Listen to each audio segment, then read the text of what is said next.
шүлэн насгарсан амттай буцны бичлэгийг оруулж байна. Гараар татсан мах, ногоон сонгон, цагаангаа, хар перц, давсаар амтлаад дээрэс нь баг зэргийн ус хийн. Ингээд маш сайн холиод өгнө. Энэ баха хэсэг амраавал маш гоё шүлтэй бууз болдог. Усандаа өндөг баг зэргийн давс хийгээд гурлаа зууръя. Нэгдүгээр гурлыг бүхэл бүрийн гурилтай хольж зурсан байгаа. Тэгэд гурлаа хэсэг амраана.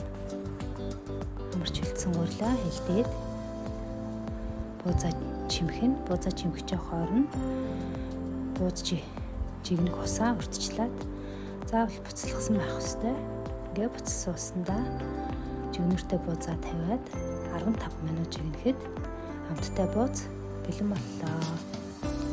Маш гоё амттай, шүүстэй, гурлын цагаагүй тэр гоё болсон. Бичлэгийг маань үзсэнд баярлалаа.